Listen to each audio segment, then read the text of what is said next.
Hello, everybody. Welcome to Two Soca, Two Sisters of a Certain Age, conversations with a therapist and a doctor. I'm your co-host, Dr. Sophia Grant, board-certified pediatrician and board-certified child abuse pediatrician. And I am your co-host, Judy Grant, licensed marriage and family therapist. What's happening, Candy? Well, let me see. I have an estate sale to go to after this. Love that. Yeah, for some reason where I live, they have a lot of estate sales, and I usually wait until the last day, which is Sunday, because everything is 50% off. And right. I like to feel like I have stolen when I buy these things, and it makes me enjoy the things so much more. So I'll be checking that out after. And it's just kind of like you can just browse and look around. And, a couple of years ago, I went to an estate sale in my neighborhood, and the estate sales are kind of sad because typically somebody has died, and you see the decline. You see the bedside commode, the walker, the adult diapers, and they sell everything. And in this house, this man, a certificate for a club he was in high school was being sold. And turns out we went to the same high school. Wow. So he was like 19, graduated 1951. And I put it in our high school group, and somebody actually was able to pull up his picture. So that was really cool. Yeah. And that is cool. That guy ended up being a physician who worked in Ghana. And there was a photo of Ghana, some girls pounding, I guess, maybe fufu or something. And I bought it for like $15 or something like that. So, yeah, that's what I like to do. That's really cool. Yeah. Just seeing the history. Yeah. Yeah. And then that crazy connection between you and this random person. And he was in the science club, and I was in some science club in high school. So yeah. Oh, that's really cool. Well, have fun and keep me posted if you find anything great, because I'll FaceTime you. Yeah. Candy will FaceTime me and say, hey, look at this. Do you want this for $3? Right. Yeah. And even if you don't want it, I'll buy it because it's just $3. Right. Oh, too funny. All right. So, well, you enjoy that. I don't really have any big plans today.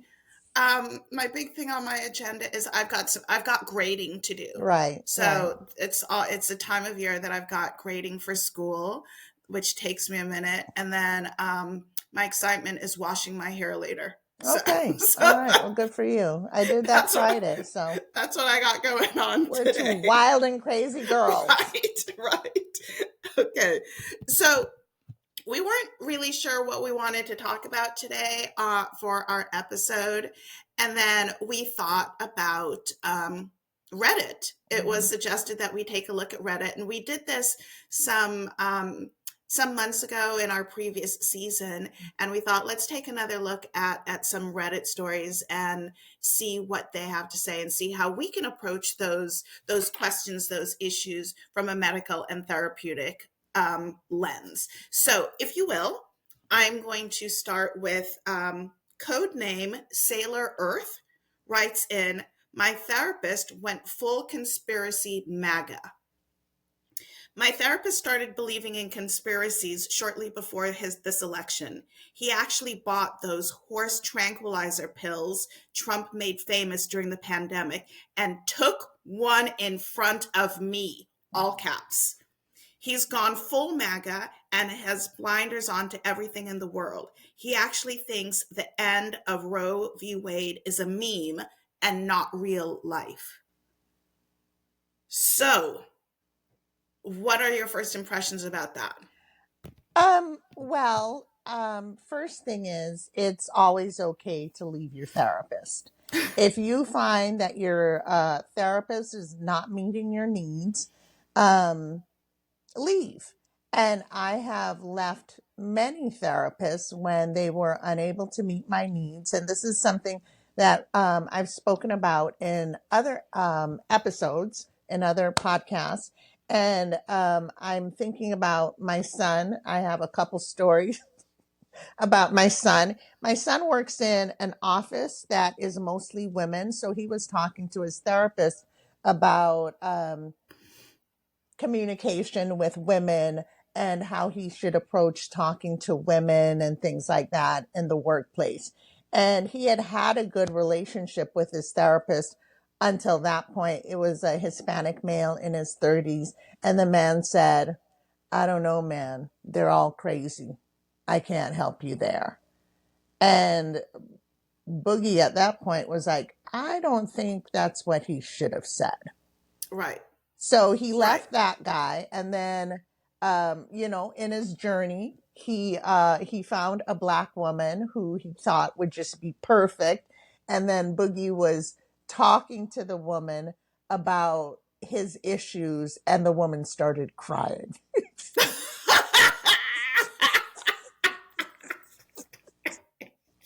Oh my gosh. Yeah. So, Woo. Okay. so he is now with a male, I think in his 30s, and he's like, "Oh, I really like this guy."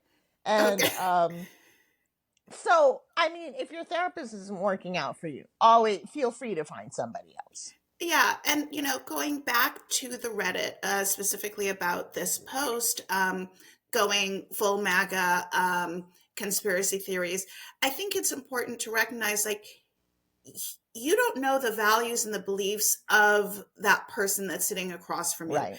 And oftentimes, as a therapist, you need to kind of check yourself and ensure that you are not coming off in any sort of judgmental way or not imposing your values onto your client. You Mhm. need to be able to have that boundary. And for this therapist to be so open and brazen about what they believe is like crossing the line, right? Yeah. We're not sitting here with a friend having coffee. You are a therapist trying to provide support to your client. And to be this outspoken about your political beliefs in therapy is just like an inappropriate way to go about providing therapy. So let me read some of the comments that came up. Yeah, I would be getting a new therapist. Your therapist isn't supposed to share all of that with you. Your sessions are about you and your life and journey, not theirs. Run. So you can see that, again, people recognize that there need to be appropriate boundaries. And what if that therapist, well, hold on. Does that therapist know your political beliefs? Do they not know? And now it's could be this contentious relationship, right? Like, Yeah. I can't trust this person. They have completely different beliefs and values than I do. What am I doing here with this person? And so it just becomes very sticky, very messy, very quickly. Mhm. And like that comment, run, I Yeah. agree completely. Yeah, that would be the last session for me. Yeah. And it's nice also when you're with somebody and you feel like you connect with them on, a personal level, not too personal, but you kind of have the same belief system. And that's why a lot of people frequently like to go to people who look like them, who have the same shared experience. Right, right. And I'm remembering a Christian therapist that you Mhm. and I both went to. Mhm. And it's like, well, why would you seek that out? Because you know that person has the same values as you Right. do, Right. right? So you know that that's at the foundation of what they're going to be sharing, how you're going to be sharing. Right. So if you wanted to see a MAGA therapist, by all means, you're on the Mhm. same page. But if Mhm. you're like, yeah, that's not where I'm standing, Mhm. then absolutely pull away from that. Right. Yeah. And, as a child abuse doctor, I see a lot of kids who have been through trauma, and then we always offer referrals to therapists. And frequently they'll say, "Oh, no, I have somebody at my church." And there's Mm-hmm. nothing wrong with a therapist at church, but make sure that person is a licensed therapist, Mm. not somebody who is just like, I love the Lord and I want to help. Right. because you can say some very hurtful things and some misguided things, and my experience has not been good with just church therapists, because you may have gone through trauma and they may tell you, well, as a Christian, you need to forgive this person. Let's pray about it. And then the predator has access to other kids. So if you do choose somebody who is affiliated with your faith, make sure Hmm. that person has been to school Hmm. specifically for therapy. I don't think that even if your pastor has a degree from a seminary, if it is not specific to therapy, Right. do not use that person, Right. because things can, it can get crazy. Yeah. And yeah, because you hear all types of crazy stuff, and uh, yeah, yeah. And just thinking about that, a lot of people will call themselves counselors. Oh gosh. Mm-hmm. There's no, you know, unless you're like a substance abuse counselor, you went to school, you got certified. Mm-hmm. The term counselor can be thrown around willy nilly. You've got to be mindful of those people, check for their credentials. I had a friend who kept talking to me about their therapist, and I said, wait, what's the degree? Where did, give me some background. Well, actually, I don't think they have an LMFT. I'm like, well, what do they have?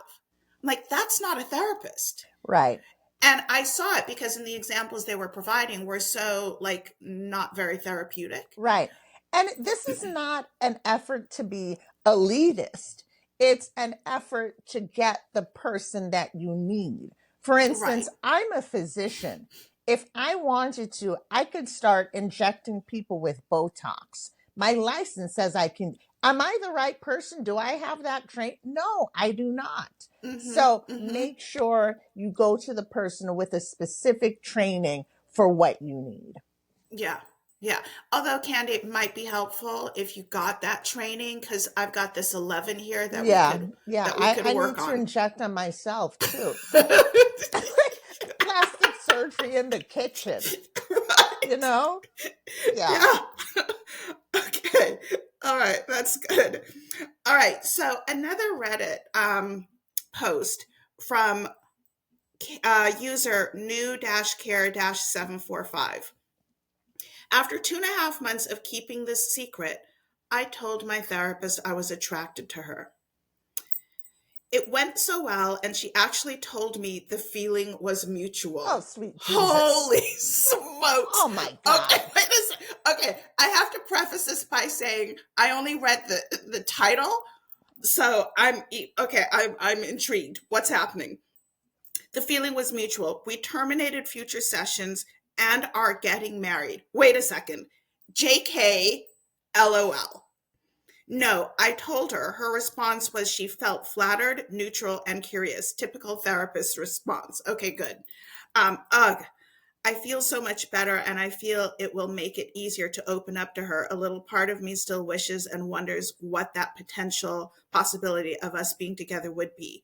I feel so stupid and juvenile for having a fantasy about someone who's adjacent to a doctor, but more to so like a teacher. I don't know. I don't know. I don't know. Help. So I think I think you're not the only one. I think there are a lot of people who've gone into therapy and you create a relationship with your therapist, right? And There is it's intellectually right. intimate. It's an appropriate relationship, but you have to have a bond. You have to have rapport with your therapist in order to be able to share everything that you want to share, right? Mm-hmm. So that's rapport is the biggest part of therapy, quite honestly, like building that trust and creating that safe space. So once you've built that, which is normal and natural and healthy within a therapeutic session, then the idea of like maybe this could be a friendship, maybe this could be romantic, is actually not that uncommon. Because if you have that good relationship with this person, you're thinking, why can't we hang out? We could get Hmm. coffee. We could go out. We could go to the movies. We get along so well. Right. And so it's really up to the therapist to draw that boundary and talk about dual relationships. And if you're unaware of what a dual relationship is, that the therapeutic relationship is one thing, anything beyond that is inappropriate. So you're not going to have coffee. You're not going to go to so and so's party. Why? Because it now blurs the lines of that relationship. Now I'm seeing you, maybe I'm your therapist. I come over because it's your birthday and we're, having a good time. And I, as your therapist, I have a couple of more drinks than I should have. And now you as my client, you see me drunk. What is that going to do for that Right. relationship?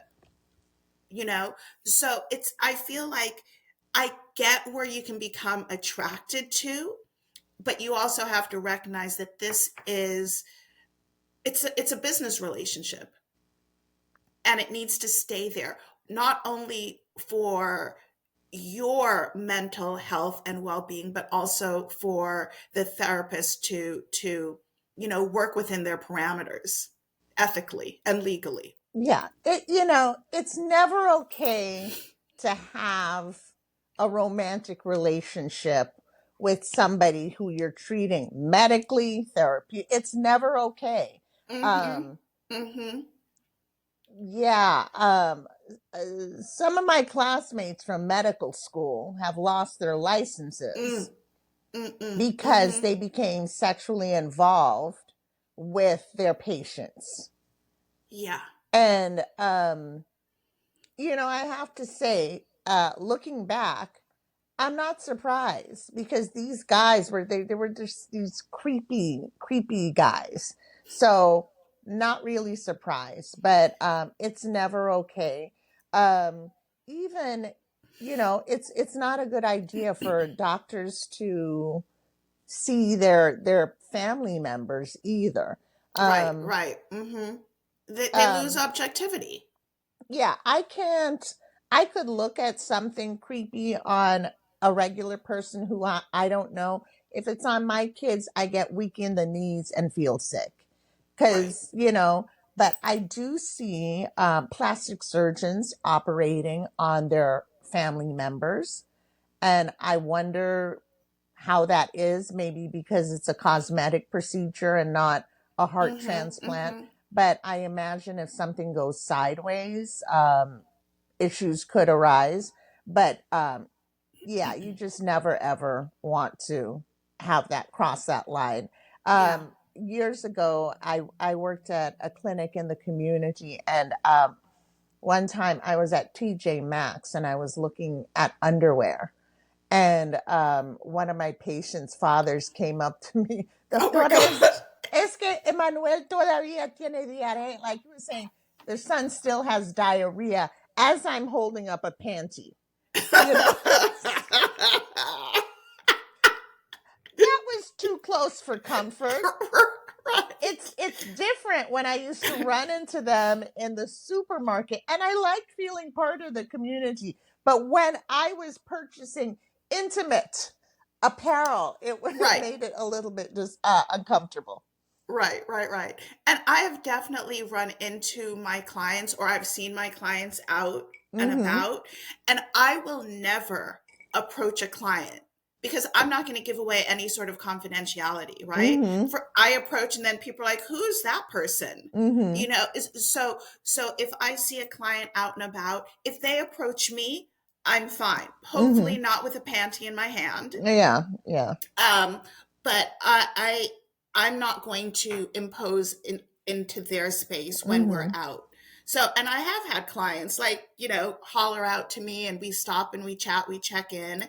But that's kind of as far as it goes. Now, going back to, You never have sex with a client. That was one of the first things I learned in grad school. There's actually a little pamphlet that's given out to all therapists. It's like an ethical thing. Like, what? Absolutely, absolutely. And similar to you, Candy, my association camp um, has a monthly magazine, and at the back of the magazine, you see all the people who have lost their license because of engaging in a romantic relationship with a client. Have you seen anybody that you recognize? No, thankfully. No, Mm-hmm. thankfully. But they are back there, and it's mind blowing to me um, Yeah, that you would put your license, your livelihood on the line. right. Um, Has anyone ever said that they're attracted to you? okay, so no, but there was a father of a client who was a little bit too interested, and Mm-hmm. it made me a lot uncomfortable. Mm-hmm. And I was still a fairly new therapist at this point, and it's like he kind of knew things about me that I'm like, I don't think we've talked about that, Mm-hmm. or made slightly inappropriate comments. And I told my supervisor about it, and I was close to discharging this client. And my supervisor said, okay, whenever you meet with them, I'm going to be in the room right next door. Mm-hmm. So, if you need me, if anything is inappropriate, just holler and I'm right there. So that was my creepiest sort of Mm-hmm. experience with that, thankfully. And then I work with kids. For the Right. most part, it's like kids, kids, kids. Right. I mean, I praise God. You Yeah. know, I'm a pediatrician, so that, but the parents, I've had fathers be inappropriate. Meantime, I know your wife. Like, Right. why are you flirting with me? Right. Just creepy. And then, it as a way of kind of deterring or discouraging that behavior. I just became very cold and professional. Hi, how are you? What's the problem? None of the chit chat that I do to establish rapport. But Right. yeah, Mm-hmm. that's always creepy. And then I remember one guy, after I saw the kid, a couple days later, he called the office asking for Sophia. I'm like, I don't know Who? you. I don't know you like that. Stop it. Yeah. Yeah. Right, right. Now, this isn't to say that you cannot eventually have a relationship with someone that you've treated, Right. but time and space has to pass. Right. So Right. you've treated a client in 2024. In 2028, you run into them. Time and space have passed. I still don't think it's a good idea. I really don't. Mm-hmm. But with time, you are allowed to start a relationship, friendly or otherwise, but I still don't feel like that is a good idea Yeah. at That. all, ever. Yeah. Pretty Yeah. tacky. Yeah. Yeah. Okay. So those were the two Reddit comments that I wanted to share today. Candy, do you have anything else that you want to chat about? Oh my gosh. Thanksgiving's coming up, and my 2/3 of my kids will not be home. Mm-hmm. And you know, my kids, they don't belong to me. They're supposed to have their lives and move on. And so, of course, like, my feelings are not hurt, but I'm kind of sad because the Right. day after Thanksgiving is when we decorate the house for Christmas. So I'll just be doing it with my son. And, but you're like, my kids, they move on and they have their lives. And, you know, you just have to roll with the punches, I guess. So, Yeah. doing that. I'm going to be planting some bulbs in the yard. November, December is a good time to plant. I just need to get the bulbs, and I'm going to plant them in a way where they just kind of pop up at different times. So my flower Mm-hmm. bed will be full. So I need to buy that. What else? yeah, that's it. That's it. Nothing really going on. Yeah. Um, Go I ahead. think being of a certain age, that's like the natural progression for your family, that Mm-hmm. you don't always have them. They No. grow up, they have their lives, they've got their people. Yeah. And I mean, it's a healthy, appropriate evolution of the relationship between Right. parent and child. But yeah, that's not to say it's not like, ooh, I miss my babies. Right. Now, mommy is close to us. And when Mother's Day comes around, I want to celebrate my mother, but I also want to be celebrated. Oh, that is an issue for sure. Yeah. For sure. So what do I do? See mommy in the morning and then rest in the afternoon. And because if I don't do anything for mommy because she doesn't get anything. Right. Yeah. Yeah. So, So there's still some acknowledgement for our yeah. mother as we celebrate or do whatever with our children. Yeah. Yeah. Yeah. Um so I think this is just going to be a short little episode today. How Yeah. do you feel about that? You I know? like talking and having long drawn out discussions, but I don't have it in me today. I just, I got nothing to give. So You always have something to give. yeah, but I will share for those of you watching on YouTube. I don't know if you can see this. Oh, your ass. Scooch it So over a little bit. Yeah, there we go. There okay. we go. So, this, I was getting my hair braided, and my braider's daughter had this keychain, and I complimented it. She said, "Oh, I got it, but wherever." And then yesterday, my braider showed up at my house with this keychain for me. And it was so sweet. If you're listening on the podcast, it's pink, it's Oh, blingy, it's my yeah. initial, it's covered in rhinestones, and I just love it. And, it was that small act of kindness that made my day yesterday. So I think Yeah. one thing that we can take from this is that small acts of kindness and letting people know that you're thinking about them and that you appreciate them, they go a long way. I don't disagree with that. And Yeah. see if she can get a J. Oh my gosh. All right. Okay. All Okay. right. Well, thank you, Two Soca, for joining us. Two Soca fam. Yes, we, Hmm. we we will dig more into Reddits at another time, but we just wanted to give you a taste today. We wish you a wonderful day, and we will see you soon. Okay. Bye bye. No longer network.